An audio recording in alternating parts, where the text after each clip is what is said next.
Hello అండి, అందరికీ శుభోదయం. ఈరోజు మన టాపిక్ పిల్లలు పెంపకము, మొండితనము వాళ్ళని ఎలా మేనేజ్ చేయాలి అనేది. ఈ విషయాన్ని గురించి నవీన్ అనే ఒక అబ్బాయి నన్ను వీడియో చేయమని అడిగాడు. నవీన్, ఈ వీడియో నీకోసం, నీలాంటి వాళ్ళ కోసం. పిల్లలు మంచిగా పెరగాలంటే ముందు తల్లులు జాగ్రత్తగా ఉండాలండి. మొండితనం అనేది పిల్లలకి పసిపిల్లల నుంచే మొదలవుతుంది. దీన్ని మనము గమనించలేము. పిల్లలు ఏదైనా ఇవ్వకపోతే ఏడుస్తారు పసిపిల్లలు. మనము అది ఇవ్వంగానే ఏడుపు మానేస్తారు. ఇచ్చేదాకా ఏడ్చి గోల పెడతారు. మనము అప్పుడు అది ముద్దుగా అనుకుంటాము. అయితే అట్లాంటి వాళ్ళు ఏడుపుతోటి ఏదైనా సాధించవచ్చు అనే విషయము నెలల పసికందు నుంచి కూడా వాళ్ళకి అర్థమైపోతుంది. దీన్ని మనం గమనించాలి. పరిస్థితులకు అనుగుణంగా మనం ప్రవర్తించాలి. మనం వాళ్ళకి నచ్చిన విధంగా, వాళ్ళకి హాని కలిగించని విధంగా వస్తువులను అమర్చి పెట్టాలి. పిల్లలకి హాని కలిగించేటటువంటి వస్తువులు వాళ్ళకి కనిపించకుండా ఉండాలి.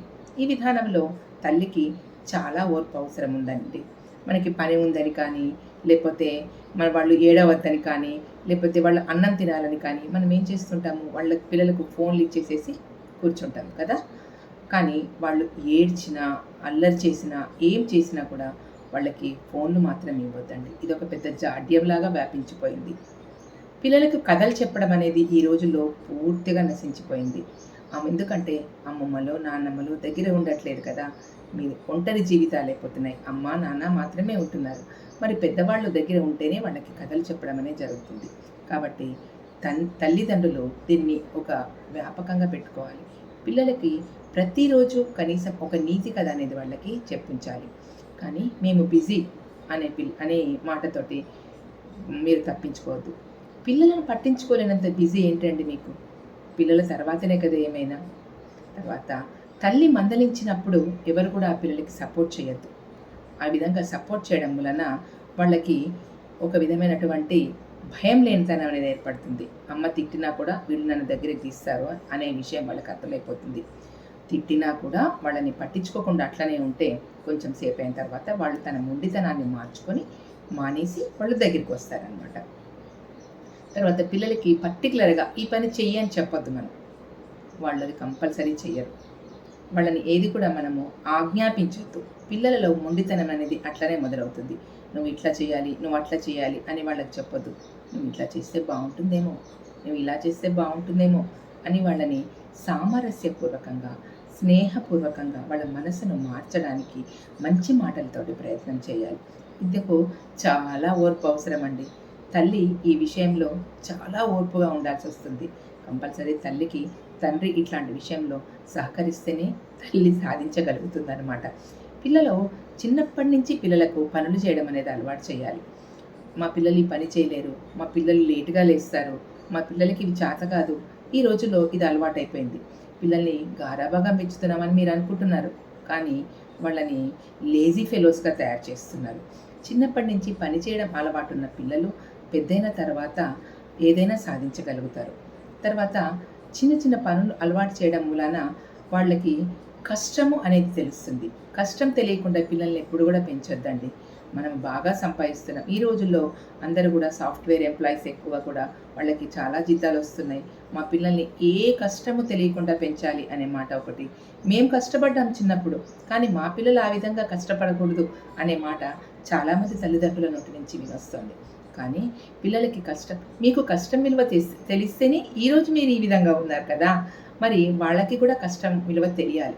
కష్టం విలువ తెలిసేటట్టు మనం ప్రయత్నం చేయాలి. తర్వాత ఏడుస్తున్న పిల్లలను ఏడవంగానే ఏ వస్తువు కూడా వాళ్ళకి ఇవ్వద్దు. ఏడుపు ఆపితేనే వాళ్ళకి ఆ వస్తువు ఇస్తామని వాళ్ళకి చెప్పాలి. ఏడుపు ఆపి వాళ్ళకి ఏమి కావాలి, వాళ్ళ బాధ ఏంటి, వాళ్ళు ఏమనుకుంటున్నారు అనేవి మనకు చెప్తేనే వాళ్ళకి మనము ఏదైనా ఇవ్వాలి. వీటిల్లో కొంచెం మనకి ఓర్పు అవసరమేనండి. కొంచెం ఏంటి, చాలా ఓర్పు అవసరం. పిల్లల్ని పెంచడం అనేది మహాయజ్ఞం లాంటిది. అయితే ఈ యజ్ఞంలో తల్లి ఒక్కటే చేయలేదండి. తండ్రి కంపల్సరీ తల్లికి సహకరించాలి. పిల్లలు చిన్నప్పుడు పెరిగే దాన్ని బట్టి పెద్దయినాక వాళ్ళ ప్రవర్తన ఎట్లా ఉంటుంది, వాళ్ళు ఎట్లా మారుతారు అనేవి మనకి తెలుస్తూ ఉంటుంది. అయితే పిల్లలలో నైతిక విలువలు కంపల్సరీ మనం పెంపొందించాలి. తర్వాత వేరే వాళ్ళకి సహాయం చేయడం కానీ, ఇతరులను మర్యాదగా మాట్లాడడం కానీ, తర్వాత గౌరవించడం కానీ, ఇంటికి ఎవరైనా వచ్చినప్పుడు వాళ్ళని రిసీవ్ చేసుకోవడం కానీ, వాళ్ళు ఏమైనా అడిగినప్పుడు మంచిగా సమాధానం చెప్పడం కానీ ఇట్లాంటి విషయాలన్నీ కూడా పిల్లలకి మనం చిన్నప్పటి నుంచే అలవాటు చేయాలి. కొంతమంది పిల్లలు ఇంటికి ఎవరైనా వచ్చిన తర్వాత వచ్చిన దగ్గర నుంచి మొదలు పెడతారు. అంటే వాళ్ళ ఉద్దేశంలో ఏంటంటే వీళ్ళు బయట వాళ్ళు వచ్చారు కాబట్టి మనం ఏం అడిగినా కూడా వీళ్ళు ఇస్తారు అనేది వాళ్ళకి మైండ్లో ఉండిపోతుందన్నమాట. అందుకోసమని వాళ్ళు అప్పుడే వాళ్ళు చేసే అల్లరంతా చేస్తూ ఉంటారు. కానీ మనము వాళ్ళు వెళ్ళిన తర్వాత వీళ్ళకి చెప్పాలి, నువ్వు అట్లా అరిచి ఏడ్చి చేయడం వలన నీకేమీ కూడా ఇవ్వను, ఇంకోసారి ఇట్లాంటి పనులు చేస్తే నీకు ఇచ్చేవి కూడా ఇవ్వడం మానేస్తాను. కాబట్టి నువ్వు మంచి ప్రవర్తనతోటి మంచిగా ఉన్నట్టయితే నువ్వు ఏం కావాలంటే అవి సాధించగలుగుతావు అనేది. ఇది పిల్లలకి అర్థం కావడానికి కొంచెం టైం పడుతుందండి. కానీ మెల్లిమెల్లిగా మనం వాటికి అర్థం చేసుకుంటూ మనం ప్రయత్నం చేసినట్టయితే పిల్లల్ని చక్కగా పెంచగలిగిన వాళ్ళం అవుతాము. ఓకేనండి. ఇవి మీరు ప్రయత్నం చేయండి. కంపల్సరీ తల్లికి తండ్రి సహకారం అనేది ఉండాలండి. ఇద్దరు కలిస్తేనే, 2 చేతులు కలిస్తేనే చప్పుడవుతుందండి. ఒక్కళ్ళతోటి ఏ విషయం కాదు కదా. కాబట్టి మీరు ఎంత బిజీగా ఉన్నా కూడా బిజీ అనే మాటను పక్కకు పెట్టి పిల్లలకి సెల్ ఫోన్లు ఇవ్వకుండా కథలు చెప్పుతూ ప్రతిరోజు కంపల్సరీ పడుకునేటప్పుడు ఒక నీతి కథ తప్పకుండా పిల్లలకి చెప్పండి, బాగుంటుంది.